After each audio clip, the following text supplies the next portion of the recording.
ونسلم على رسوله الكريم أما بعد فأعوذ بالله من الشيطان الرجيم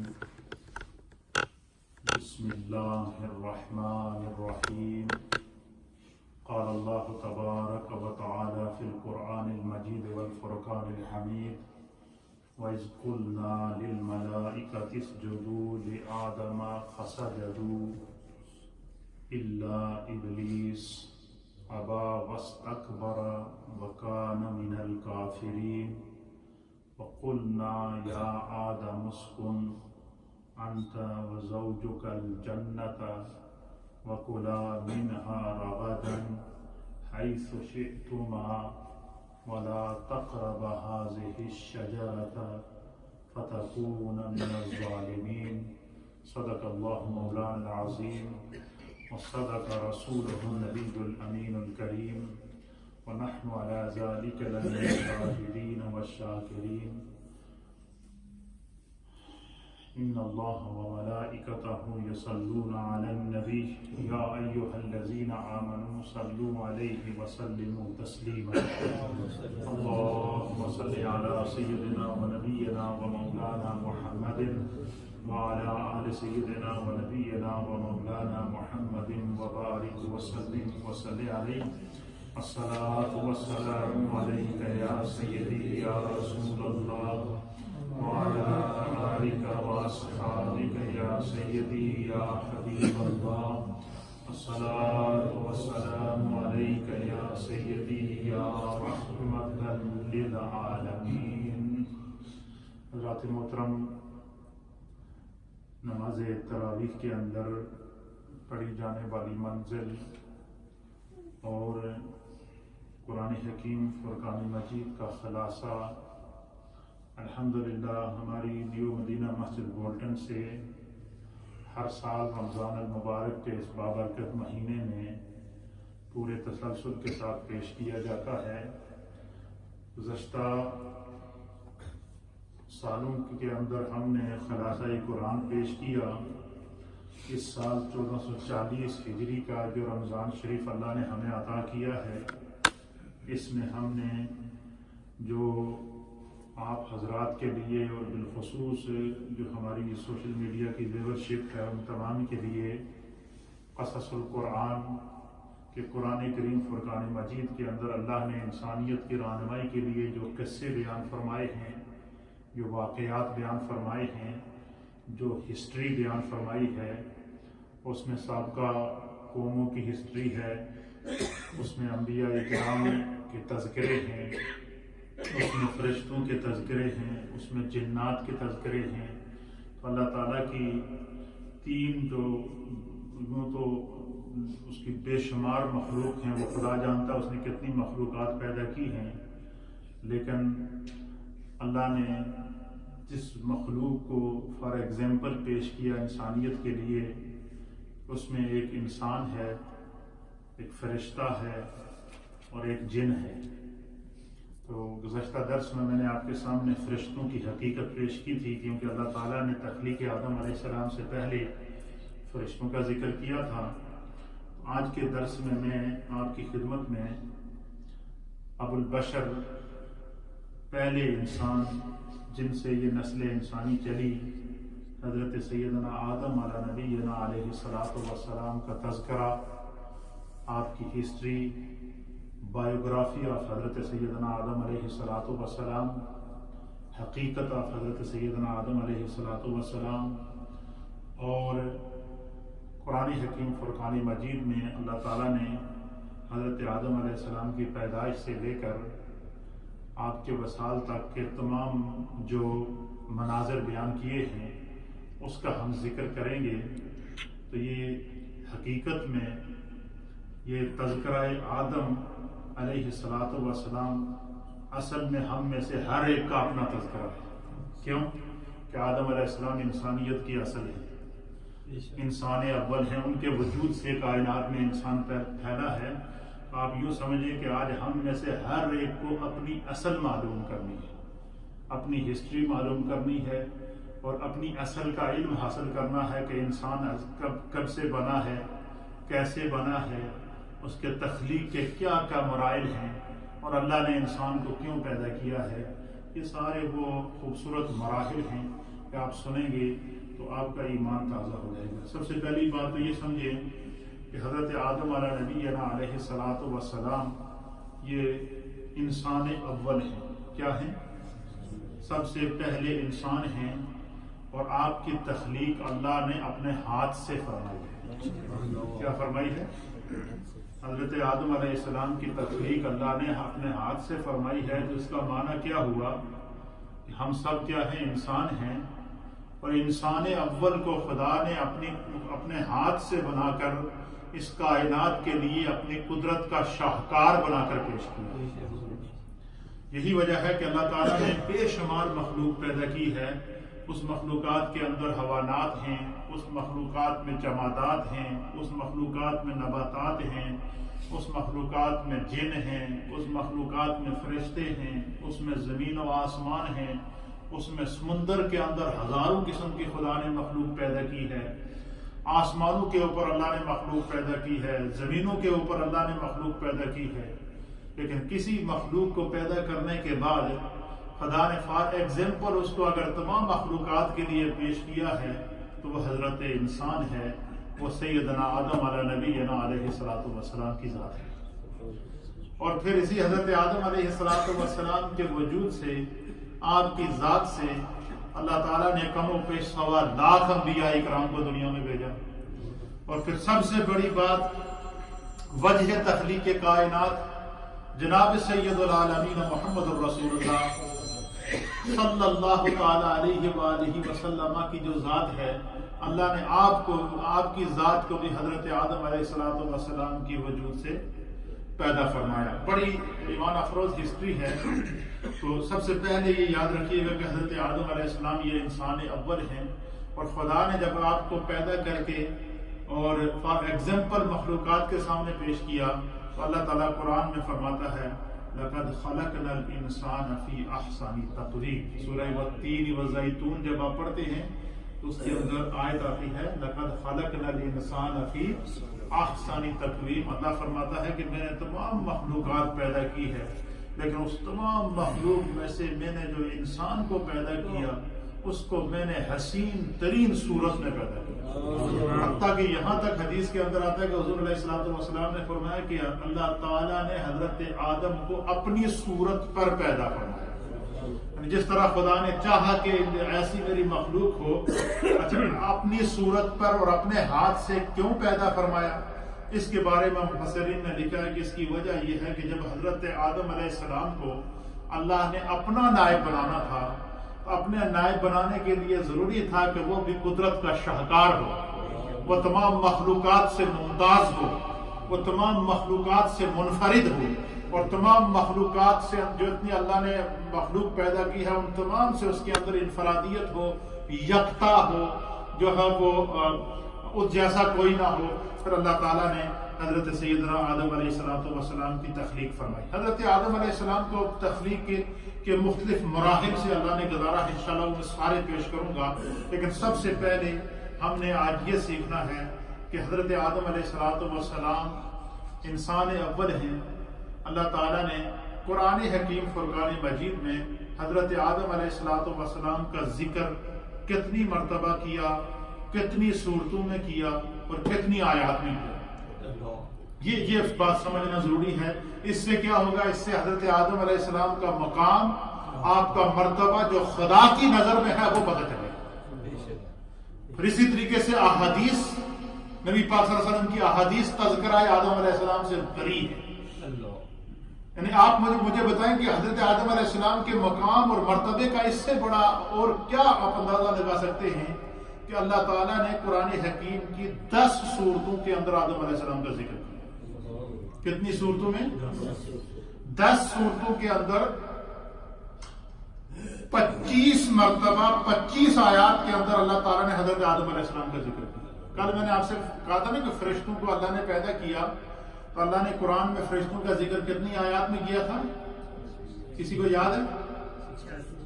86 86 آیات کے اندر، اور 88 ٹائم اللہ نے قرآن میں فرشتوں کا ذکر کیا۔ اسی طریقے سے قرآن حکیم فرقان مجید میں اللہ تعالیٰ نے حضرت آدم علیہ السلام کو پیدا کرنے کے بعد پھر پیدائش آدم علیہ السلام کا مقام، آدم علیہ السلام کی پیدائش کا منظر، آدم علیہ السلام کو پیدائش سے کن کن مراحل سے گزرنا پڑا، اس مٹی کا بھی، جس مٹی سے اللہ نے آدم علیہ السلام کو بنایا ہے، اس مٹی کا بھی خدا ذکر کر رہا ہے۔ اب اس میں جو بات سمجھنے کی ہے اہل ایمان کے لیے اور اہل محبت کے لیے، ہم سنی ہیں، عاشق لوگ ہیں، ہم ہر بات سے محبت تلاش کرتے ہیں اور اپنے آقا کی محبت تلاش کرتے ہیں۔ اس میں جو بات سمجھنے کی ہے، اس میں ایک مسئلہ تو حل ہو گیا، وہ حل یہ ہو گیا کہ نبی کا میلاد بیان کرنا یہ سنت الہیہ ہے۔ پہلا مسئلہ اس میں سے کیا ہوا؟ نبی کا میلاد بیان کرنا یہ کیا ہے؟ سنت الہیہ ہے۔ نبی کا میلاد بیان کرنا یہ سنت انبیاء ہے۔ نبی کا میلاد بیان کرنا یہ سنت مصطفیٰ ہے۔ اچھا کیسے ہے؟ اب آپ اندازہ لگائیں، جو لوگ نبی پاک کے میلاد کے اوپر زیادہ تر اعتراض کرتے ہیں ان کے لیے بڑی محبت سے، ہم آج کسی کے اوپر ہم اعتراض نہیں کریں گے، ہم ان کے سامنے قرآن رکھیں گے۔ اللہ تعالیٰ نے قرآن پاک کے 10 سورتوں کے اندر 25 آیات ہیں۔ کتنی آیات ہیں؟ اچھا، وہ کون کون سی سورت ہیں جس میں اللہ نے میلاد آدم کو بیان فرمایا؟ اس میں سے سب سے پہلی سورت ہے قرآن پاک کی سورہ نمبر 2 ہے، اور سورت کا نام ہے سورہ البقرہ۔ کیا نام ہے؟ سورہ البقرہ کی 5 آیات کے اندر، سورہ البقرہ میں 5 مقامات پر اللہ نے میلاد آدم کو بیان فرمایا۔ 5 مقامات پر اللہ نے مقام آدم علیہ السلام کو بیان فرمایا۔ 5 مقامات پر اللہ تعالیٰ نے عظمت آدم علی نبینا علیہ السلام کو بیان فرمایا۔ اس سے آپ مقام حضرت آدم علیہ السلام کا اندازہ لگائیں کہ میلاد آدم کو خدا بیان فرمایا، تو پتہ چلا نبی کے میلاد کو بیان کرنا یہ سنت الہیہ ہے۔ اب وہ کون سی سورہ بقرہ کی 5 آیات ہیں، اس کو سمجھنا بھی ضروری ہے بحیثیت مسلمان۔ دیکھیں ہم مسلمان ہیں، ہم انسان ہیں، ہمیں اپنی ہسٹری کا پتہ ہونا چاہیے۔ اچھا یہ سارا علم آپ کو ملے گا، لیکن آپ علماء کی صحبت میں بیٹھیں، اپنی مسجد کے اندر آئیں، اپنے امام کے پاس بیٹھیں، آپ کو اس میں سے ایسے ایسے علم کے موتی ملیں گے کہ انشاءاللہ میرا یہ اللہ کی بارگاہ میں دعا ہے اور وجدان ہے کہ انشاءاللہ آپ جب آخری رمضان کو یہاں سے اٹھیں گے تو آپ کو قرآن کے جو بیسک ٹاپک ہیں ان سب کا علم ہوگا، اور اس سے بڑی سعادت اور کیا ہوتی ہے۔ اس لیے پوری دلچسپی کے ساتھ، پوری محبت کے ساتھ اس درس کو سنیں۔ سورہ البقرہ کی آیت نمبر 31 میں اللہ نے میلاد آدم بیان فرمایا۔ آیت نمبر 33 کے اندر اللہ نے میلاد آدم بیان کیا۔ سورہ بقرہ کی آیت نمبر 34 کے اندر اللہ تعالیٰ نے حضرت آدم علیہ السلام کا میلاد، آپ کا مقام، آپ کا مرتبہ، آپ کے علم کو بیان فرمایا۔ سورہ البقرہ کی آیت نمبر 35 کے اندر اللہ نے میلاد آدم، مرتبہ آدم، مقام آدم، تذکرہ آدم بیان فرمایا۔ اور سورہ البقرہ کی آیت نمبر 37 کے اندر اللہ تعالیٰ نے میلاد آدم، مرتبہ آدم، علم آدم، مقام آدم، عظمت آدم کو بیان فرمایا۔ اس طرح سورہ بقرہ میں 5 جگہ پر اللہ نے حضرت آدم علیہ السلام کا میلاد بیان فرمایا۔ اسی طریقے سے قرآن پاک کی سورہ نمبر 3 تیسری سورت ہے، اور سورت کا نام ہے سورہ آل عمران۔ کیا نام ہے؟ سورہ آل عمران کی آیت نمبر 33 اور آیت نمبر 59۔ سورہ آل عمران میں 2 مقامات ہیں جہاں اللہ نے میلاد آدم کو، مقام آدم کو، عظمت آدم کو، رفعت آدم علی نبینا علیہ السلام کو بیان فرمایا۔ اسی طریقے سے سورہ نمبر ہے قرآن پاک کی 5، اور سورت کا نام ہے سورہ المائدہ۔ کیا نام ہے؟ سورۃ المائدہ کی آیت نمبر 27 ہے۔ سورہ المائدہ میں 1 مرتبہ اللہ تعالیٰ نے تخلیق آدم کو، پیدائش آدم کو، مقام آدم کو، عظمت آدم کو اور رفعت آدم کو بیان فرمایا۔ اسی طریقے سے سورت کا نمبر ہے سورۃ الاعراف، اور سورہ نمبر ہے 7۔ کتنے نمبر قرآن کی سورت ہے؟ 7 نمبر سورت ہے، اور سورت کا نام ہے سورۃ الاعراف۔ سورۃ الاعراف کے اندر 7 مقامات ہیں جہاں اللہ تعالیٰ نے پھر آدم علیہ السلام کی ہسٹری کو دہرایا۔ پیدائش آدم، مقام آدم، عظمت آدم، رفعت آدم، تخلیق انسانیت، عزت انسانیت، تکریم انسانیت اور اس پوری عظمت کو اللہ تعالیٰ بیان فرما رہا ہے۔ تو سورۃ الاعراف کی 7 آیات ہیں، اور وہ 7 آیات کون کون سی ہیں جس میں اللہ نے حضرت آدم علیہ السلام کا میلاد اور آپ کا تذکرہ بیان فرمایا؟ وہ آیات ہیں سورہ اعراف کی آیت نمبر 11 کے اندر اللہ نے میلاد آدم علیہ السلام، تذکرہ آدم علیہ السلام، سورہ اعراف کی آیت نمبر 19 میں تذکرہ آدم علیہ السلام، سورہ اعراف کی آیت نمبر 26 میں تذکرہ آدم علیہ السلام، سورہ اعراف کی آیت نمبر 27 میں تذکرہ آدم علیہ السلام، سورۃ الاعراف کی آیت نمبر 31 میں تذکرہ آدم علیہ السلام، سورہ اعراف کی آیت نمبر 35 اور آیت نمبر 172 کے اندر اللہ تعالیٰ نے حضرت آدم علیہ السلام کا تذکرہ، آپ کا میلاد اور آپ کی عظمت کو بیان فرمایا۔ اس طرح سورۃ الاعراف میں 7 آیات ہیں، 7 مقامات ہیں جہاں خداوند قدوس نے ایک دفعہ پھر کائنات کو بتایا کہ میں نے اپنے آدم کو اپنے ہاتھ سے بنا کر کس طرح اپنی تخلیق کا شاہکار بنا کر کائنات کے سامنے پیش کیا۔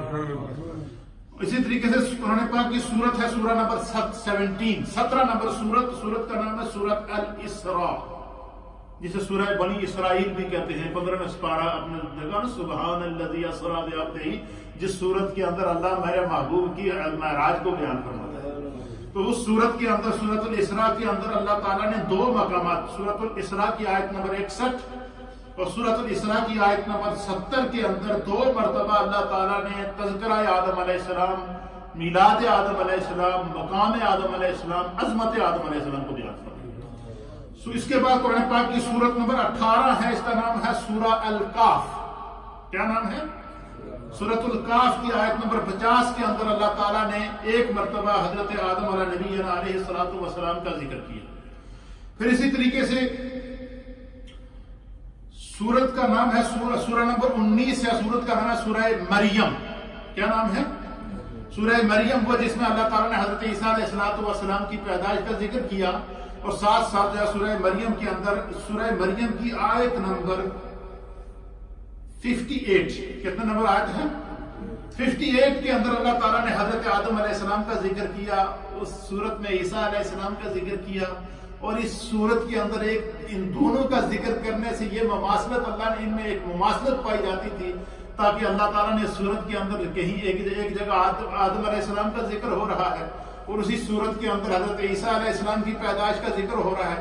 اس سورت میں اللہ اپنے 2 جلیل القدر نبیوں کا کے میلاد کو بیان کر رہا ہے، اور ان دونوں کو جمع کر کے اللہ مثال دے کر یہ سمجھا رہا ہے کہ حضرت عیسیٰ علیہ السلام کی پیدائش میں اور حضرت آدم علیہ السلام کی پیدائش میں ایک چیز منفرد تھی، وہ یہ تھی عیسیٰ علیہ السلام کو اللہ نے بغیر باپ کے پیدا کیا تھا۔ کیا کیا تھا؟ بغیر باپ کے پیدا کیا تھا۔ اللہ تعالیٰ نے وہاں پر بھی اپنی قدرت ظاہر کی کہ خدا جو چاہے وہ کر سکتا ہے، وَإِنَّ اللَّهَ عَلَىٰ كُلِّ شَيْءٍ قَدِيرٌ ہے۔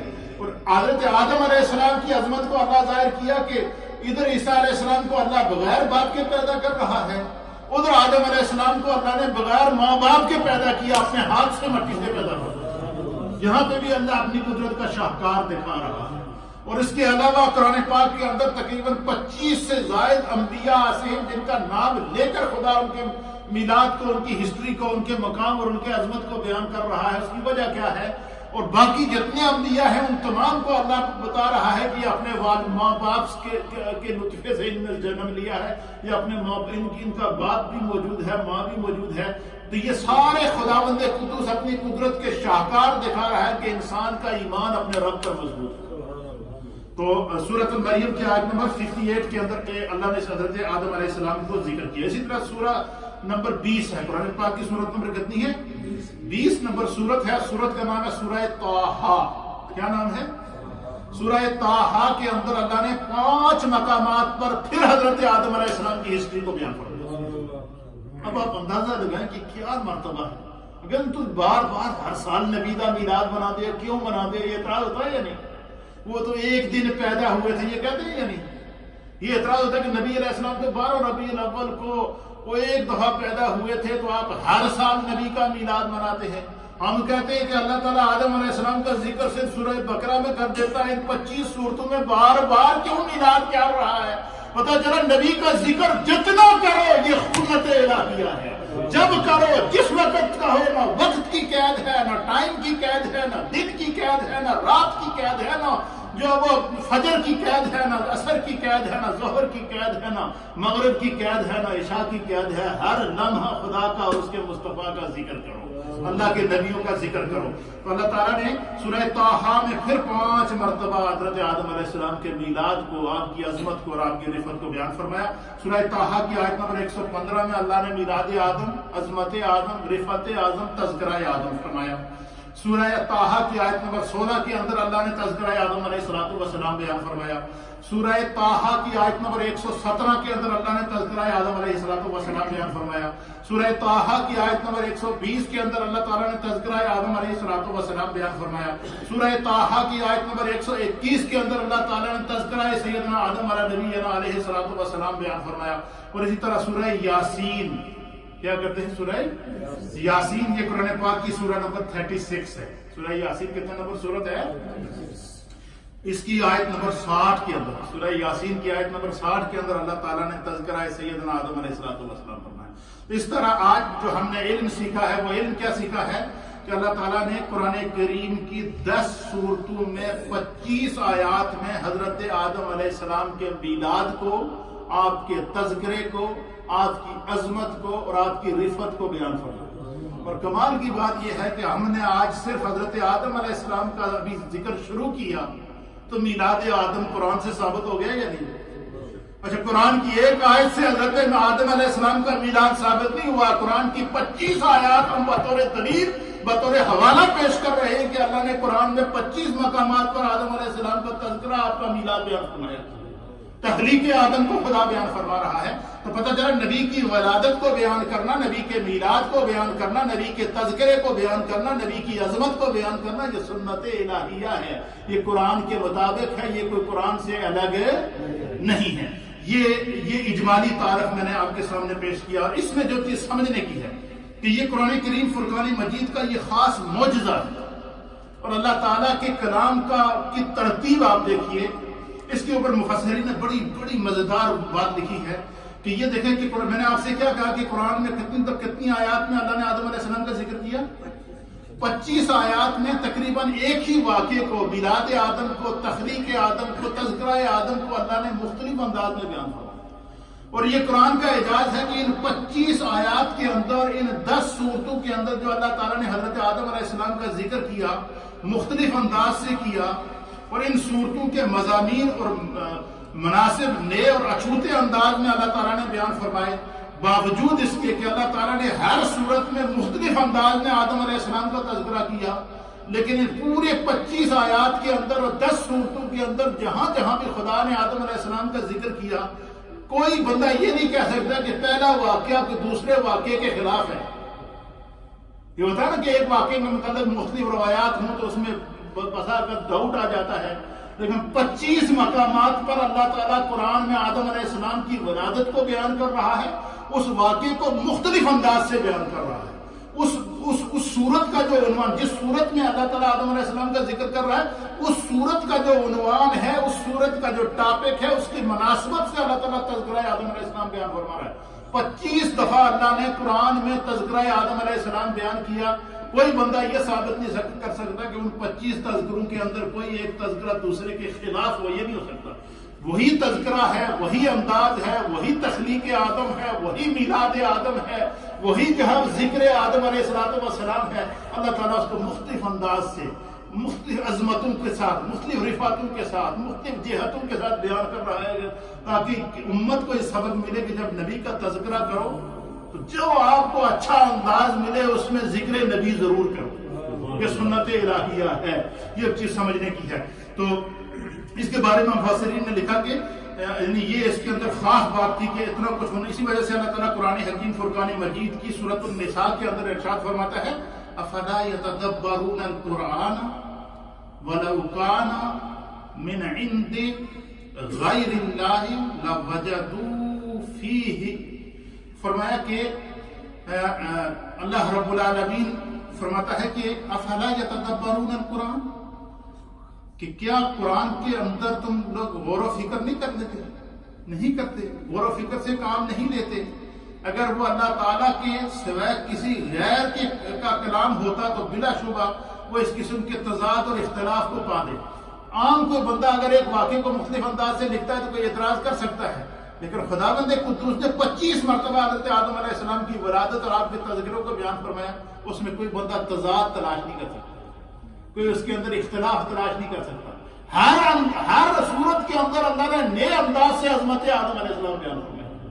ہر آیت کے اندر جس آیت کے اندر تذکرہ آدم ہوا، حضرت اللہ تعالیٰ نے اس کو یہ اسلوب قرآن دیکھیں کہ قرآن اس کو نئے انداز سے جو ہو پیدا اس کو فرماتا ہے۔ یہ ہے تذکرہ آدم علیہ السلام فی القرآن۔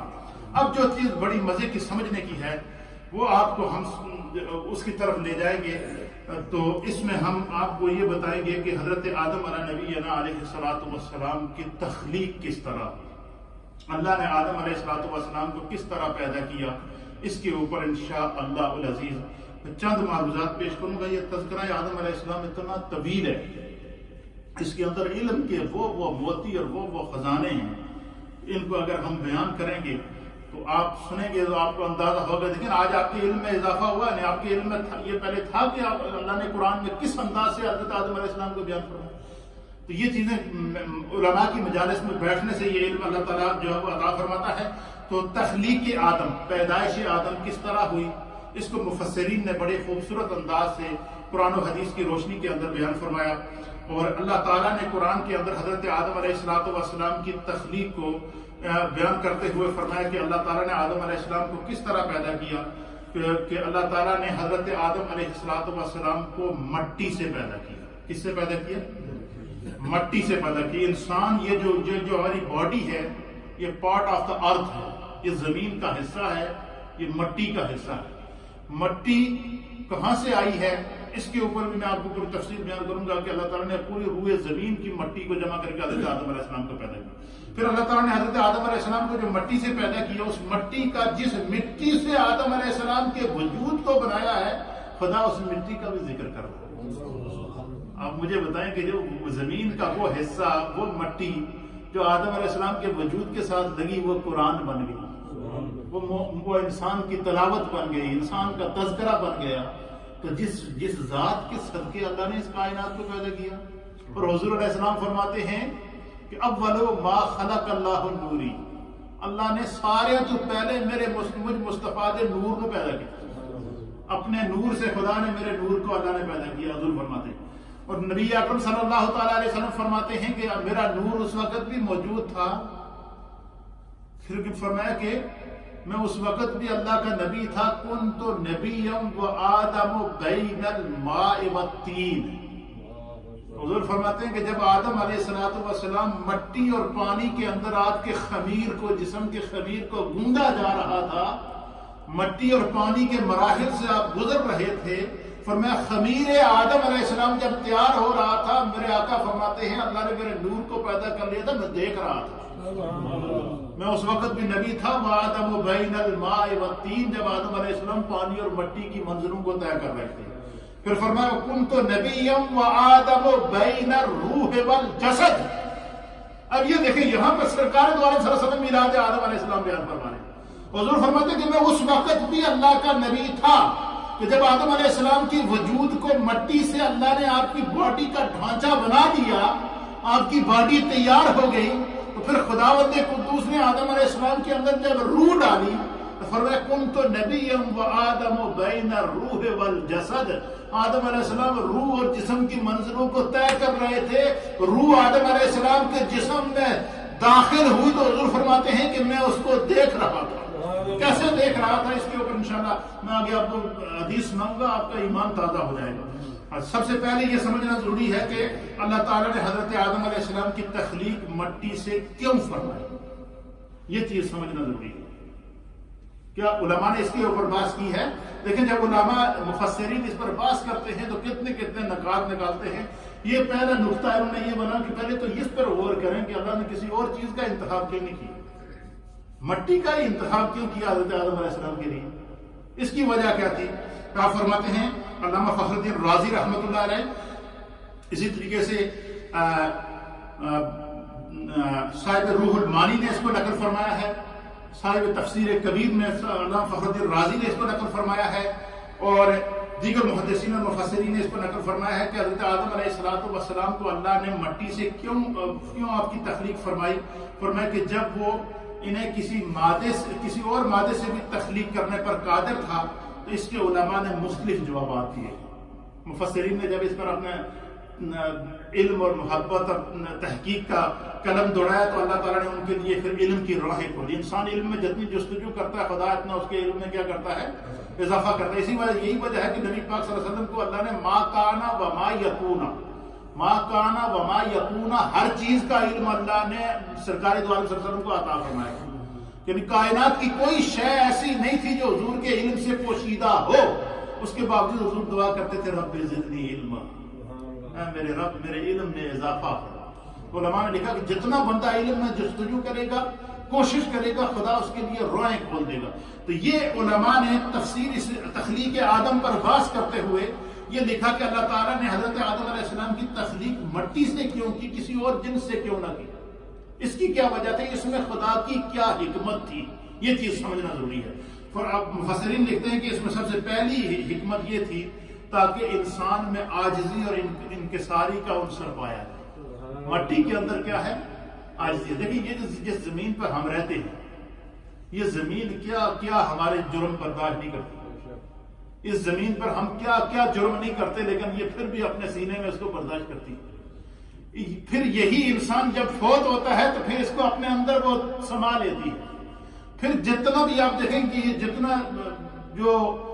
جتنی غلاظت ہے، جتنی گندگی ہے، جیسے کہ انسان جب قضائے حاجت کے لیے جاتا ہے، پیشاب کرتا ہے، پیشاب نجس ہے۔ جانور جتنے اللہ نے پیدا کیے ہیں وہ پیشاب کرتے ہیں، وہ نجس ہے۔ اسی طریقے سے دنیا کے اندر بڑے بڑے جرم اور گناہ ہوتے ہیں، یہ سب کچھ اسی زمین کے اوپر ہوتا ہے، وہ زمین اپنے اندر نگل لیتی ہے۔ ہمارے فضلات، ہماری جب گندگی، ہمارے جسم سے نکلنے والی ہر وہ چیز جو ناپاک ہے، جس کو ہم اپنی طبیعت پر ناگوار، ہمیں اپنی طبیعت پر ناگوار گزرتا ہے، لیکن زمین اپنے سینے میں اسے سما لیتی ہے یا نہیں لیتی ہے؟ اس کی وجہ فرمایا کہ تخلیق انسان کو مٹی سے پیدا کرنے کی اللہ کی ایک حکمت یہ تھی کہ انسان بڑے سے بڑے مرتبے پر بھی پہنچ جائے، اس کے اندر عاجزی اس طرح آنی چاہیے جس طرح زمین ہر چیز اپنے اندر جذب کر لیتی ہے۔ یہ اس میں پہلا سبق ہے انسان کو مٹی سے پیدا کرنے کا۔ تو اس لیے انسان کو تکبر نہیں کرنا چاہیے۔ یہی وجہ ہے کہ شیطان ذلیل اور رسوا ہوا، کس وجہ سے کہ اس نے تکبر کیا، اور ان فرشتوں کو اللہ نے ہمیشہ کے لیے امر کر دیا، ہمیشہ عزت عطا فرما دی، جنہوں نے اللہ کے حکم پر فوراً حضرت آدم علیہ السلام کو سجدہ کر دیا، اللہ کے حکم پر عمل کیا۔ تو فرمایا کہ مٹی سے انسان کو پیدا کرنے کا سب سے پہلا جواب وہ اللہ کی حکمت کیا تھی کہ تاکہ انسان کے اندر عاجزی آئے، انکساری آئے، کیونکہ مٹی ہمیشہ عاجزی کی طرف لے جاتی ہے۔ دوسری حکمت کیا ہے؟ تاکہ انسان ستار اور پردہ پوش ہو جائے۔ ہمارے اندر بعض لوگ ایسے ہوتے ہیں جن کی یہ خواہش ہوتی ہے کہ میں جب تک دوسرے بندے کا پردہ فاش کر کے اس کو دنیا کے سامنے ذلیل اور رسوا نہ کروں، مجھے سکون نہ ملے۔ یہ ہوتا ہے یا نہیں ہوتا؟ بلکہ کچھ لوگوں کی تو یہ خواہش ہوتی ہے کہ یہ جہنم میں چلا جائے، اور یہ بھی خواہش ہوتی ہے کہ یہ جہنم میں بھی نظر نہ آئے، جہنم کا بھی جو سب سے نچلا طبقہ اس میں چلا جائے۔ یہ ہوتی ہے، یعنی ایک دوسرے کے ساتھ دشمنی میں کہاں بڑھ جاتے ہیں۔ فرمایا کہ زمین، اللہ نے انسان کو مٹی سے پیدا کیا، پھر اس کو عقل دی، وہ یہ تصور کرے کہ ہر طرح کی گندگی کو، ہر طرح کے گناہ کو، ہر طرح کے عیب کو، ہر طرح کی بدبو کو، ہر طرح کی چیز کو جب زمین اپنے سینے کے اندر جذب کرتی ہے، وہ اپنے اندر چھپا لیتی ہے۔ بندہ کوئی بھی گناہ کرے اور وہ اگر یہ چاہے کہ اس گناہ میں مجھے کوئی دیکھے نہ، وہ چھپ کر گناہ کرے، تو وہ زمین سے تو باہر نہیں نکل سکتا نا۔ یہ ہے یا نہیں ہے؟ وہ اگر کسی کمرے کے اندر چھپ کر بھی گناہ کرے گا تو پھر بھی وہ کمرہ بھی زمین کے اوپر ہی ہے نا۔ زمین کیا کرتی ہے؟ اس کا پردہ رکھتی ہے۔ فرمایا کہ انسان کو مٹی سے اللہ نے اس لیے پیدا کیا کہ اگر اس کے سامنے کسی کا عیب ہو تو وہ اس عیب کو کیا کر لے؟ چھپا لے۔ تیسری حکمت مٹی سے پیدا کرنے کی، تاکہ زمین کے ساتھ اس کا گہرا تعلق ہو، کیونکہ اسے اختلاف عرضی کے لیے تخلیق کیا جانا تھا۔ اب مجھے بتائیں، ویسے زمین نال بندے نہ ہے بڑا گہرا تعلق ہے، کسی دی 1 انچ زمین بھی اگر کسی دوسرے کے قبضے چ ہوئے، 1 انچ زمین نال کیا ہوگا؟ سارا کیس لڑتا ہے یا نہیں لڑتا ہے؟ اسی بیٹھے تھے UK انہیں تو کیس سارے زمینوں کے اتنے پاکستان چل رہے ہوتے نہیں. اس زمین کی طرف قدرتی خدا نے میدان رکھا ہے. کیوں؟ اس مٹی سے، اس زمین سے، یہ انسان اس کا پارٹ ہے. انسان زمین کی طرف محبت میں کھینچا چلا جاتا ہے اور اپنی زمین کی وہ حفاظت کرتا ہے، کوشش کرتا ہے کہ میری زمین میں وہاں رہوں نہ رہوں، میری زمین پر کوئی قبضہ نہ کرے. یہ کرتا ہے یا نہیں کرتے؟ یہ ہم نے یہ کیوں؟ اس کی وجہ کیا ہے کہ انسان کو اللہ نے مٹی سے پیدا کیا اور مٹی کی محبت اللہ نے زمین میں انسان کے اندر ڈال دی ہے، تخلیق کے اندر. فرمایا چوتھی وجہ کیا ہے؟ فرمایا اس طرح خالق اکبر نے اپنی قدرت کا اظہار کیا اور اس نے شیاطین کو آگ سے اور ملائکہ کو نور سے اور انسان کو مٹی سے تخلیق کیا. پھر انسان کو اپنی معرفت کے نور اور ہدایت کے نور سے نوازا. آسمانوں کو، یہ دیکھیں اللہ نے مختلف انداز سے اپنی کائنات کو تخلیق کیا. یہ بات سمجھنا ضروری ہے. سب سے پہلے کہ انسان کو اللہ نے مٹی سے پیدا کیا، فرشتوں کو اللہ تعالیٰ نے نور سے پیدا کیا، جنات کو اللہ تعالیٰ نے آگ سے پیدا کیا. اسی طریقے سے یہ جو آسمان ہے، آسمان کو اللہ تعالیٰ نے، یہ جو سمندر کے اوپر جب لہریں چلی ہیں نا، لہریں چلتی ہیں، سمندر کی لہریں جب اٹھتی ہیں، سمندر کی لہروں سے اللہ نے سات آسمان بنائے. سمندر سے اٹھنے والی جو لہریں ہیں اور جو موجیں ہیں، جو سونامی ہیں، جو طوفان ہیں، جو ریلے ہیں بڑے بڑے پانی کے سمندر کے اندر، جب سمندر ایک دوسرے سے ٹکراتے ہیں آسمان تک پانی کے اوپر جاتے ہوئے نظر آتا ہے یا نہیں آتا؟ جو ساحل سمندر پر ہم جاتے ہیں، سائڈ آف سی پہ جاتے ہیں، تو آپ بولتے ہیں سمندر کی لہریں آ کے پتھروں سے ٹکراتی ہے تو کیسے اوپر اٹھے فوارے. تو فرمایا کہ اللہ تعالیٰ نے آسمانوں کو سمندر کے پانی سے، اس کی نہر سے پیدا کیا. انسان کو مٹی سے اس لیے پیدا کیا، آگے وجہ لکھتے ہیں اللہ فخر الدین رازی کہ انسان کو مٹی سے اس لیے پیدا کیا، بنایا گیا تاکہ شہوت، غضب، حرص کی آگ میں اس کی آگ بجھا سکے اور وہ آتشی ہیں اور صرف پانی سے بجھتی ہیں. فرمایا کہ دیکھیں جب کہیں آگ لگ جائے تو اس میں پانی ڈالتے ہیں یا ڈالتے ہیں، اور پانی سے اگر آگ کنٹرول نہ ہو تو ہمارے سائنسدان کہتے ہیں اس آگ پر مٹی ڈالی جائے. کیا ڈالی جائے؟ مٹی ڈالنے سے کیا ہوتی ہے؟ فرمایا کہ انسان اس عالم اسباب کے اندر ہے، اس کے اندر حرص کی آگ موجود ہے، لالچ کی آگ موجود ہے، شہوت کی آگ موجود ہے. قدم قدم پر شیطان اپنی آگ سے اس کو کھلاتا ہے، طرح طرح کی اس کو مشکلات اور مسائل سے اس کو گزارتا ہے. فرمایا کہ پھر بھی انسان کے اندر مٹی سے اللہ نے اس لیے اس کو پیدا کیا کہ تاکہ جو ہے وہ اس کے اندر عاجزی اور انکساری ہے. آخری بات پھر اس کے بعد انشاءاللہ حضرت آدم علیہ السلام کو مٹی سے اللہ نے کیسے بنایا اس پہ میں کل گفتگو کروں گا آپ کی خدمت میں. اب اس پر صوفیاء اکرام اور محدثین جن کو اللہ نے تصوف کے نور سے معلومات کیا، مفسرین حضرت خواجہ حسن بصری رحمۃ اللہ علیہ بہت بڑے مفسر قرآن تھے، صوفی بھی تھے، مفسر قرآن بھی تھے، اللہ نے معرفت کی دولت سے نوازا. اسی طریقے سے دیگر مفسرین نے اس طرف لکھا ہے، کہتے ہیں کہ اکابر صوفیاء اس پر یہ فرماتے ہیں کہ سورج کی تپش کو جس طرح زمین برداشت کرتی ہے، اس طرح دنیا کی اور کوئی چیز برداشت نہیں کر سکتی. کوئی اور دھات جو اللہ نے اور مخلوق برداشت پیدا کی ہے وہ سورج کی تپش کو برداشت نہیں کر سکتی. لیکن چونکہ زمین سورج کی تپش کو برداشت کرتی ہے، کیونکہ جتنی کثیف زمین ہے دوسری مخلوق اتنی کثیف نہیں ہے. اسی طرح تجلی ذات کو صرف مٹی کا عنصر ہی برداشت کر سکتا ہے اور کوئی دوسری چیز برداشت نہیں کر سکتی.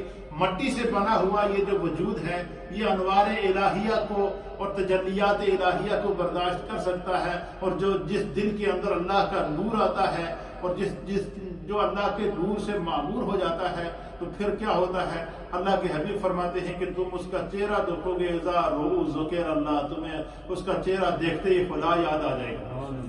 تو اس لیے فرمایا کہ دوسری تمام اشیاء کے اندر کثافت ہے اور کثافت کے اعتبار سے صفائی اور تجلیات برداشت نہیں کر سکتی. اس لیے اللہ تعالیٰ نے جو ہے وہ انسان کو مٹی سے پیدا کیا. کیوں پیدا کیا؟ کہ اگر سورج جیسی سختی، سورج جیسی تپش اور سورج جیسی آزمائش سے بھی انسان کو سامنا کرنا پڑے تو انسان کو اس کو اللہ تعالیٰ حوصلہ عطا فرمائے. دیکھیں ہماری زندگی میں کتنے حادثات آتے ہیں، کتنی مشکلات آتی ہیں، کتنے مصائب آتے ہیں، طرح طرح کے حادثات کو اپنے سامنے دیکھتے ہیں، مشکلات کو دیکھتے ہیں، طوفانوں کو دیکھتے ہیں، آندھیوں کو دیکھتے ہیں، اور پھر بھی انسان اس کو کیا کرتا ہے؟ برداشت کرتا ہے، صبر کرتا ہے۔ خدا نے اس کو حوصلہ عطا فرمایا ہے۔ یہ اس کے اندر اللہ تعالیٰ نے جو مٹی اور زمین کا عنصر رکھا ہے اس کو جو ہے وہ جمع کیا گیا۔ تو یہ سارا انسان کو مٹی سے بنانے کا مقصد کیا تھا کہ اس کا حاصل سبق کیا ہے کہ اللہ تعالیٰ انسان کو ہر لمحہ اللہ کے ہاں کیا کرنی چاہیے؟ عاجزی پیدا کرنی چاہیے۔ ابھی میں نے میلاد آدم بیان نہیں کیا، تخلیق آدم کو بیان نہیں کیا کہ آدم علیہ السلام کو اللہ نے کیسے بنایا ہے، مٹی کو کہاں سے لایا ہے۔ مٹی کل کا جو درس ہوگا اس میں آپ کو بیان کروں گا کہ حضرت آدم علیہ السلام کی مٹی کہاں سے لائی گئی، زمین کے کس حصے سے لائی گئی، اس مٹی کو کیسے گوندا گیا، اس مٹی کو گوندنے کے بعد کتنا عرصے تک زمین پر رکھا گیا، پھر اس مٹی سے جب حضرت آدم علیہ السلام کا جسم آپ کا ڈھانچہ تیار کیا گیا تو کس طرح تیار کیا گیا، پھر آدم علیہ السلام کے اندر روح اللہ نے کس طرح ڈالی ہے۔ اس سارے منظر کو اللہ نے قرآن کے اندر بیان فرمایا ہے، اور نبی پاک صلی اللہ علیہ وسلم نے اس کی تشریح احادیث کے اندر بیان فرمائی ہے، اور مفسرین نے اس کو بیان فرمایا ہے۔ انشاءاللہ کل میں آپ کی خدمت میں تخلیق آدم علیہ السلام کے جو مراحل ہیں، جس کو قدرت خدا نے بیان کر کے اسے اللہ نے اپنی قدرت کا شاہکار قرار دیا ہے، وہ بیان کروں گا۔ آج کے درس کے اندر آپ نے صرف اتنا سمجھنا ہے کہ آدم علیہ السلام کی پیدائش کو اللہ نے قرآن کی کتنی صورتوں میں بیان کیا؟ 10 صورتوں کے اندر، اور کتنی آیات میں بیان فرمایا؟ 25 آیات کے اندر اللہ نے حضرت آدم علیہ السلام کا ذکر کیا۔ آج کے سبق سے، آج کے درس سے ہم نے کیا سبق سیکھا؟ کہ اللہ نے قرآن میں 25 آیات میں آدم علیہ السلام کا میلاد بیان کیا۔ کیا کیا؟ اس سبق سے ہم نے نتیجہ کیا حاصل کیا؟ نتیجہ یہ حاصل کیا کہ نبی کا میلاد بیان کرنا یہ اللہ کی سنت ہے، نبی کا میلاد بیان کرنا یہ قرآن کا اسلوب ہے، نبی کی سیرت کو بیان کرنا یہ قرآن کا اسلوب ہے۔ اور اللہ تعالیٰ نے اپنے اس عظیم قرآن کے اندر حضرت آدم علیہ السلام کی سیرت کو، آپ کے تذکرے کو، آپ کی عظمت کو اور آپ کی رفعت کو 25 مقامات پر 25 آیات میں 10 صورتوں کے اندر بیان فرمایا، اور نبی پاک صلی اللہ علیہ وسلم کی اس کے اوپر سینکڑوں سے زائد احادیث موجود ہیں جو میلاد آدم علیہ السلام کو بیان فرماتے ہیں۔ حضور نے میلاد آدم علیہ السلام کیسے بیان کیا، اس کو بھی میں آپ کے سامنے کل کے درس میں بیان فرماؤں گا، عرض کرنے کی کوشش کروں گا۔ اللہ تعالی ہمیں دین کو سمجھنے کی توفیق عطا فرمائے۔ آج کے درس کا نتیجہ تم سمجھ آئے؟